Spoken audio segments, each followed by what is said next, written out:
friends, Megan here. So I have recorded a full body strength workout for you guys. You don't need any equipment. If you'd like to do the staggered hand push-ups, you can use a ball or a sturdy Tupperware or some kind of box or something to put one hand up to do the staggered push-ups.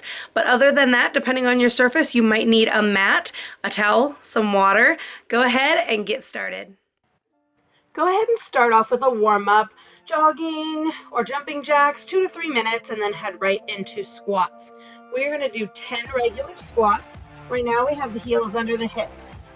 Weight back in the heels and the hips sink back and down. Have the core braced, chest lifted. After your 10 regular squats, we're going to lift the heels for an additional 5 squats with a heel raise.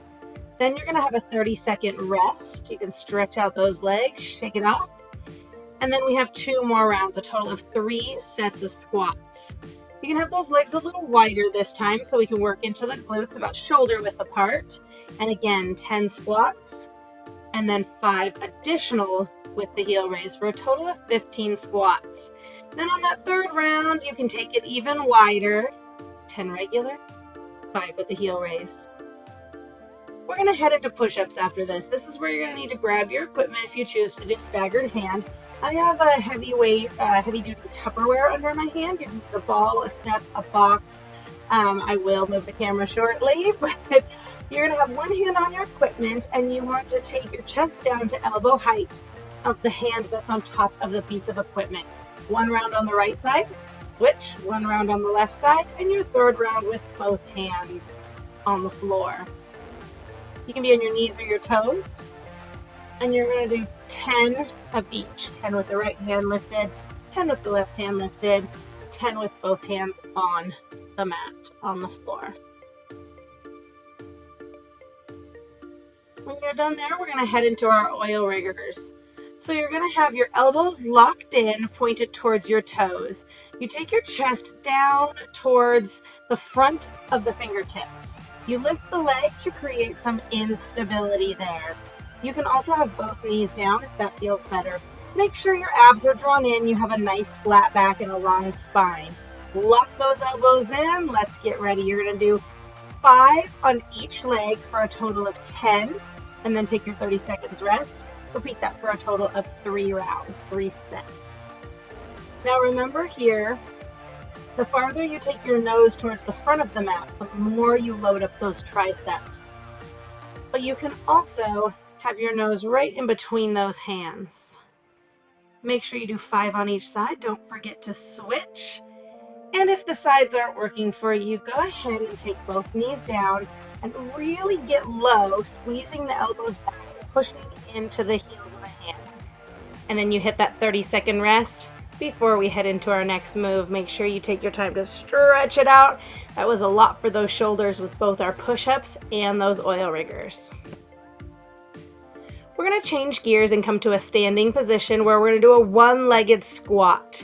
And then we're going to hinge.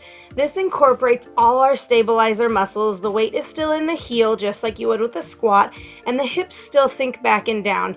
You have a nice softness in that base knee through your hinge. Keep your abs braced, find a focal point, and go to the depth in your squat and your hinge as you feel comfortable. Make sure you do both sides. You're going to do 10 total, 5 on each side.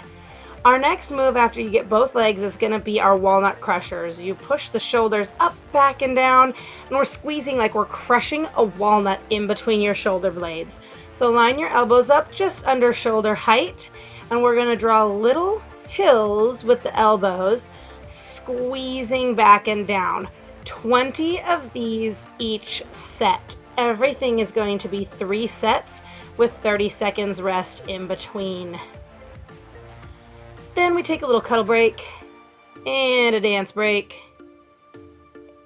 All right, back into it. Our last move is going to be for our core stability, hitting those obliques and pretty much every muscle in the core. So you're going to do windmills. We're going to start with what I call mini windmills. You're going to go slightly and then kick out. And you want to stop in the center each time, really controlling those abs. Then when you're ready, we're going to go into the full windmill. We did 4 minis, 2 on each side, and then 6 of the full ones, 3 on each side.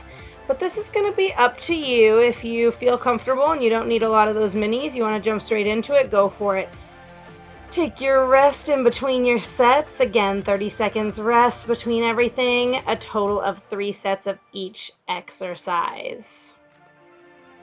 Make sure that you really feel those abs lifting back up and not any momentum. Stop in the center each time. When you have completed your workout, make sure you get your stretch in. You're going to want to stretch your chest, your back, your shoulders, your triceps, hamstrings, hips, quads, and ta-da, that's your workout.